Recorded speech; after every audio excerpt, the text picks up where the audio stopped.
basing. Now, it's got a little base. Now, I mentioned earlier I was going to redo the base in white, so I have sprayed it with a bone-coloured white and a little zenithal highlight of pure white, just to bring out the edges.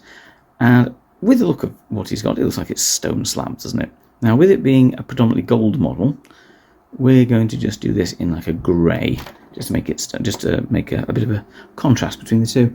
Now, if you look, there's some nice little leaf patterns there as well. So what I'm going to do is put all grey all over the stones. Again, actually I'm going to use this fresh out the pot and just pile it on. This one's Basilica Grey. It's a very good one for doing stonework. It's a nice flat grey colour, and it really does stick to the edges nicely. It gives you very, very quick, cheap and easy flagstones. Now I'm going to go over the leaves for the moment, and what I'll do later is I will pick those leaves out in white, and then I'll go over them in a speed paint bright green that I have, and we'll do some brown around the edges, and that will just be a very quick way of doing those and giving us a little bit of interest to the base. So as you see, we're not worrying too much about where everything's going. Like with many of this particular product, just slap it on and you'll get a decent result. I'm going to go up to the edges where there's some sort of terrain here, and we'll just do that in one of the browns, perhaps a nice golden brown. I mean, you could do the leaves in a orangey yellow as well if you wanted an autumnal look, but I'm just going to stick those as green for now and a sort of earthy brown, make it look like just mossy leaves fallen in whatever strange fantasy realm this is.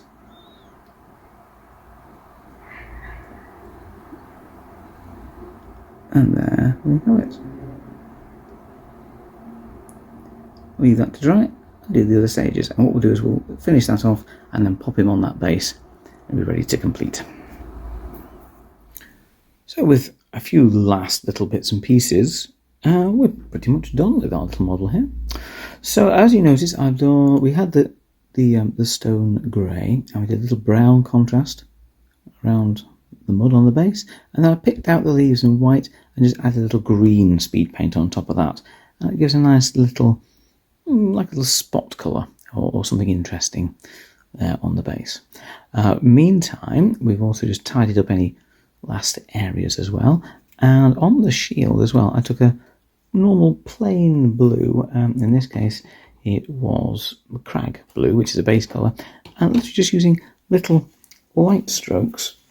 I've just done a little bit of highlighting on the edges of the design here, so maybe a little bit more around the bottom, just so you've got the dark blue is sort of highlighted. So I've just run a line of light blue around the inside here, and just around the edges of the detail, and around the edges of the raised lightning bolt emblem as well. And you can just do like literally little flicks of the paintbrush is all that really needs, and that just means it, you can see the dark blue of it, but I think it just picks out the colour a little better. And then we've just gone over with pure gold just on the top of the lightning bolt and the lightning bolt at the top, and just make sure everything's nice and neat and tidy. Now what we might do, that might be worth a little bit of a wash. Now you can always use washes such as the famed Nuln oil, that's quite good, or a black ink, that would also do. If you're doing warm colours, I'd maybe go with a brown, but in this case I'm going to put a little touch of Nuln oil just on that. And again, we're going to basically wipe off, you can see how we're going to actually wipe off quite a lot of that. We don't want to swamp it, because that will give it a rather grubby effect. So I'm literally just going to put a bit of that on here and just let it sit where it needs to sit. And that will just help with all this area here. There we go. Literally just sort of pushing it around again. Pushing around. My favourite way of doing it. There we go. You can put a bit of Nordis on the under edges of any other metal as well.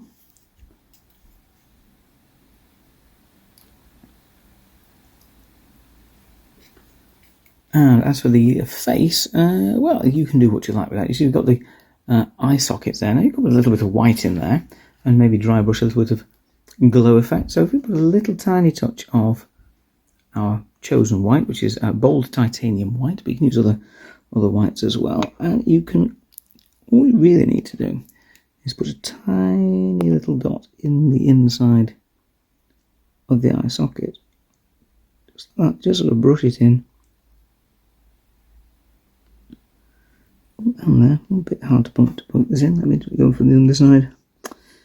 Now we're only using the one brush here, the same Element Games Army paint. There we go. Now, if you notice that's gone around the edges, what we do is we leave that to dry, and then you can do a very light dry brush, maybe a blue, just on the edges, and that'll give it the effect of some sort of mystical blue energy pulsing out of the light socket. As for the shoulder pad, we can hand draw a little badge on that. And as quite a lot of these seem to be lightning symbols, you just do a little sort of lightning bolt, similar to that one, so quite a sort of AC/DC style lightning bolt. And how we're going to do that is literally just get some white, keep it fairly neat, and just do straight lines there, fill it in there. It's almost like a little parallelogram, like that. Which then goes to the back, doesn't it? So then we'll just go back a bit, diagonal down, and to a point.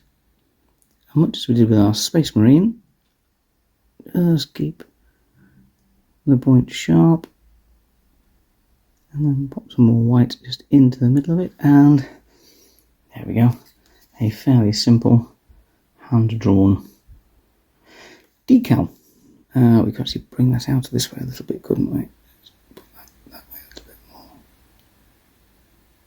There we go.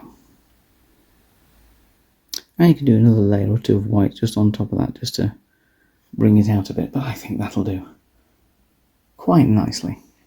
So all we need to do, we're going to do a little bit of dry brush. Literally just flick it on the inside of his eye socket, and then our only choice is what colour to do the rim of the base. I think black might do quite nicely. He's more of a display piece, but he can be the start of an army. And he'll go nicely with our Space Marine, who I believe we have a black rimmed base for as well. So I'm going to use for that, I'm going to use a very, very bright blue, I think. Just a normal. This is where you start to mix traditional paints and your speed paint. So that one, Baharoth blue. Quite a bright one. All we do is get our dry brush, tiniest amount on the palette. That'll do it. Again, wipe off most onto a dry towel, a kitchen towel, and we're just going to sort of twist that into a point as we do, and then just literally flick that inside the eye socket, and it'll be done. So that's going to get like that, just to give a bit of an impression of some blue, very subtle. Again, you can go over with a brown wash afterwards and just sort of keep picking away at that, do how much detail you feel is necessary. Yeah, suitably glowy, I think. I'll put a bit more on that, I think. There we go. And you can always flick it a bit onto the actual surrounding armour, just to show it glowing. A little blue on the edges there. Like that. And there we go. Will he do for the tabletop? Absolutely he will. And could be the start of a force, start of an army, or the last part of the unit.